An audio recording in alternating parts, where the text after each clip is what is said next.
Brussels, Belgium, on lockdown after 3 deadly explosions, dozens killed, many more wounded. Everyone was in panic. We had to run. Increased security all over the world. One Blair County man in Brussels tells us what the atmosphere is like tonight.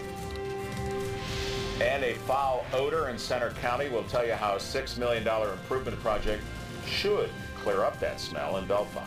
Plus, Johnstown police officers back at work after a shooting that killed a man. Why the DA says she hasn't looked at the dash cam video yet.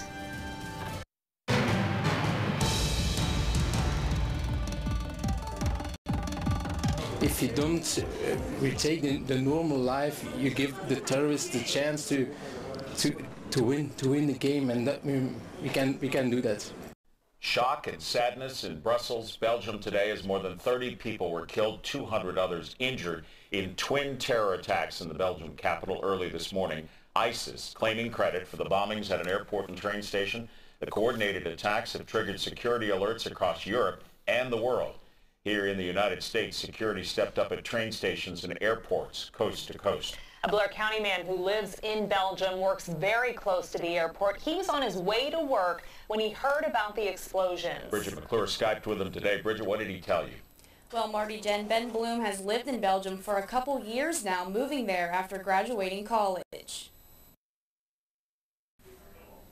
Like many Belgians speaking out today, Bloom tells us he's not going to let the attacks control his life. He plans on staying in Brussels. Reporting live in the newsroom, Bridget McClure, 6 News. Meantime, Penn State says 6 university students are currently in Brussels as part of study abroad programs. The university heard from all 6 just after this morning's explosions. They're all okay. Another Penn State student who is elsewhere in Belgium has also been accounted for. Pennsylvania Senator Pat Toomey released a statement following the terrorist attack at the Brussels airport, saying, sadly, Brussels now joins Paris, San Bernardino, Beirut, Istanbul, and other cities as backdrops for mass killings by Islamist extremist terrorists within the past year.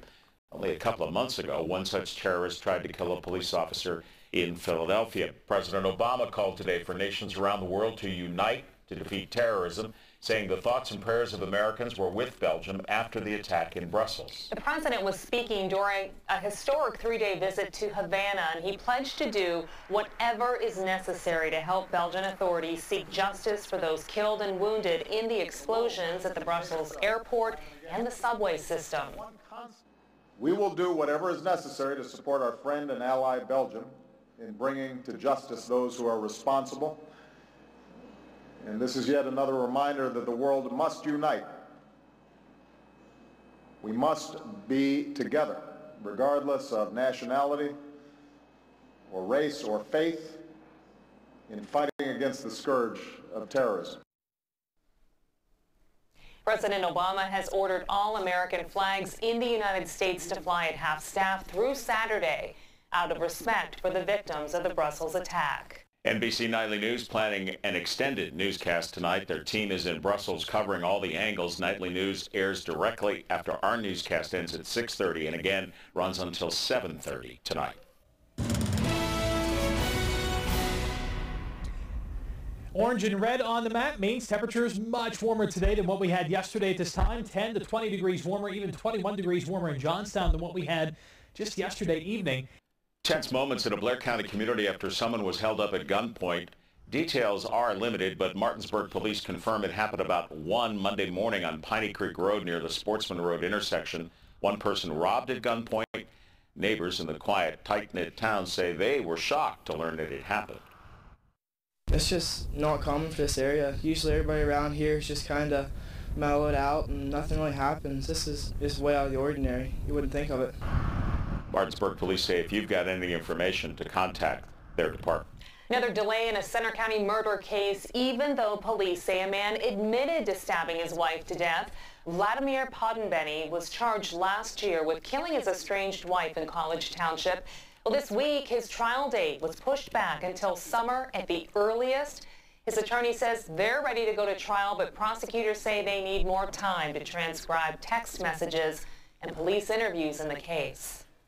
Bellefonte Borough officials say a wastewater treatment plant in much-needed repair, and council has approved a project to upgrade it. Aaron Calandra is live with the details on this. Aaron? Marty, Jen, this is a stinky situation. The upgrades should alleviate some of that aroma, they call it, coming from the treatment plant. But this whole project is going to cost a couple $1 million. This project is expected to start in the fall. It should wrap up in about a year. Live in State College, Aaron Calandra, 6 News.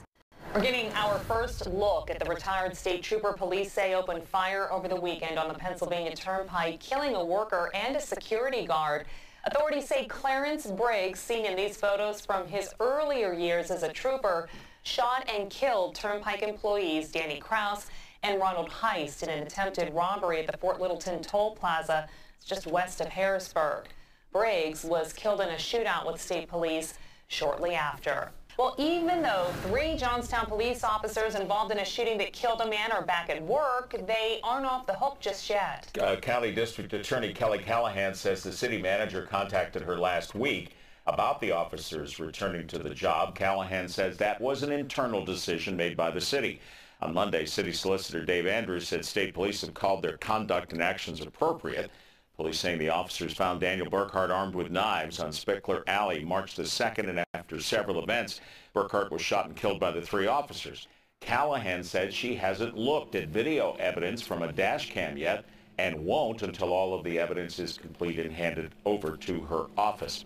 Cambria County judge heard arguments today in a lawsuit filed against the hiring of Johnstown City Manager Jack Williams and Charlene Stanton.